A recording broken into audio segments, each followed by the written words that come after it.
ତ ସାଙ୍ଗମାନେ ଜଗାର ଦର୍ଶନ ଭାଗ୍ୟରେ ଥିଲେ ଡୋରି ଲାଗେ। ଜୟ ଜଗନ୍ନାଥ ସାଙ୍ଗମାନେ, ମୁଁ ରୋହିତ, ମୋର ଆଉ ଏକ ବ୍ଲଗ୍କୁ ଆପଣମାନଙ୍କୁ ସ୍ୱାଗତ। ତ ହଠାତ୍ ମୋ ପାଖକୁ କଲ୍ ଆସିଥିଲା ପୁରୀ ଯିବା ପାଇଁ। ତ ମୁଁ ବାହାରି ଯାଇଥିଲି ପୁରୀ।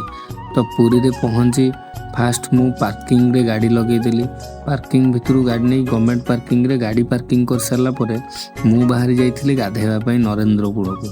ନରେନ୍ଦ୍ର ପୋଖରୀଠି ପହଞ୍ଚିବା ପରେ ତାପରେ ଫାଙ୍କା ଦେଖି ଗୋଟେ ଜାଗାରେ ମୁଁ ଗାଧୋଇ ନେଇଥିଲି। ଗାଧୋଇଲା ପରେ ବହୁତ ଶାନ୍ତି ଲାଗିଥିଲା। ଗାଧୋଇ ସାରିଲା ପରେ ମୁଁ ବାହାରି ଯାଇଥିଲି ମନ୍ଦିରକୁ। ତ ମନ୍ଦିର ପାଖରେ ଚାଲିକି ପହଞ୍ଚିବା ପରେ ତ ମନ୍ଦିର ଭିତରେ ଦର୍ଶନ କରି ବାହାରକୁ ଆସିଲା ବେଳେ ଏମିତି କିଛି ଦିନ ବି ହେଇଯାଇଥିଲା। ତ ଠାକୁରଙ୍କ ଦର୍ଶନ ବି ଭଲରେ ହେଇଥିଲା। ଦର୍ଶନ ସରିବା ପରେ ପାର୍କିଂ ନେଇ ଆସିଥିଲି ଗାଡ଼ି ନେବାକୁ। ଗାଡ଼ି ନେଇ ଆମେ ପଳେଇଥିଲୁ ଲୋକନାଥ।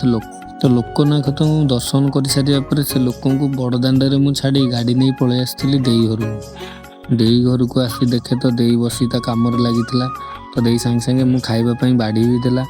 ତ ମୁଁ ବସି ପଡ଼ିଲି ଖାଇବା ପାଇଁ। କିଛି ସମୟ ପରେ ଖାଇବା ସାରିବା ପରେ ମୁଁ ଟିକେ ରେଷ୍ଟ ନେଇଯାଇଥିଲି। କିଛି ସମୟ ରେଷ୍ଟ ନେଲା ପରେ ପୁଣି ମୁଁ ବାହାରି ଯାଇଥିଲି ପୁରୀ। ପୁରୀ ଆସି ଗୁଣ୍ଡିଚା ମନ୍ଦିର ଉଠେଇ ଗାଡ଼ିକି ପାର୍କିଂ କରିଦେଲି।